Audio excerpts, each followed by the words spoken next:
जय शिवराय मित्रांनो, राज्यात कृषी यंत्रीकरण योजनेअंतर्गत पात्र झालेल्या पूर्वसंमती मिळालेल्या बिल चलान अपलोड केलेल्या परंतु अद्याप हे अनुदान न मिळालेल्या शेतकऱ्यांसाठी एक अतिशय दिलासादायक असा अपडेट आहे. मित्रांनो, कृषी यंत्र अवजाराची ट्रॅक्टरची थकीत असलेली बिलं शेतकऱ्यांच्या खात्यामध्ये वितरण व्हायला सुरुवात झालेली आहे. मित्रांनो, यापूर्वी सुद्धा आपण अपडेट घेतलं होतं की राज्य शासनाला केंद्र शासनाकडून आरकेव्हीवाय योजनेचा दुसरा हप्ता म्हणून निधी उपलब्ध झालेला आहे. त्याच्यापैकी जवळजवळ 220 कोटी रुपयापेक्षा जास्त निधी हा कृषी यांत्रिकरण योजनेसाठी वितरित करण्यात आलेला आहे. याचबरोबर शुक्रवारी अर्थात 14 ऑगस्ट 2026 रोजी सुद्धा राज्य शासनाच्या माध्यमातून कृषी समृद्धी योजनेअंतर्गत 600 कोटी रुपयाचा निधी वितरित करण्यासाठी मंजुरी देण्यात आलेली होती, ज्याच्यापैकी 420 कोटी रुपयाचा निधी हा कृषी यंत्रीकरण योजनेवरती वितरित केला जाणार आहे.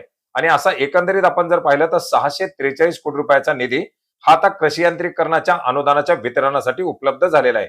मित्रांनो, एकंदरीत आपण जर पाहिलं तर या योजनेअंतर्गत आतापर्यंत अनुदानाच्या प्रतीक्षेत असलेल्या 46,542 शेतकऱ्यांना 542 कोटी रुपयाच्या निधीचं वितरण होणं बाकी होतं. याच्यामध्येच आता अनुदानाचं वितरण व्हायला सुरू झालेलं आहे. आज सकाळपासून जवळजवळ 1,000पेक्षा जास्त शेतकऱ्यांच्या खात्यामध्ये 9 कोटीपेक्षा जास्त रक्कम वितरित करण्यात आलेली आहे. आणि आता उर्वरित असलेल्या या 45,217 शेतकऱ्यांसाठी सुद्धा निधी उपलब्ध असल्यामुळे लवकरच या शेतकऱ्यांचं अनुदान देखील त्यांच्या खात्यामध्ये वितरित केलं जाणार आहे. मित्रांनो, एकंदरीत 533 कोटी रुपयाच्या अनुदानाचं वितरण आहे, परंतु याच्यासाठी 600 कोटी रुपयापेक्षा जास्त निधी आता उपलब्ध झाल्यामुळे सर्व शेतकऱ्यांचं अनुदान त्यांच्या खात्यामध्ये येण्यासाठी मदत होणार आहे. मित्रांनो, या अनुदानाचं वितरण पूर्ण झाल्यानंतरच याच्यानंतर पुढील पात्र शेतकरी त्यांच्या पूर्वसंमत्या किंवा नवीन अर्जांना सहमती देणं, त्यांना लॉटरी पद्धतीत निवड करणं, अशा प्रकारच्या प्रक्रिया पार पाडल्या जाणार आहेत.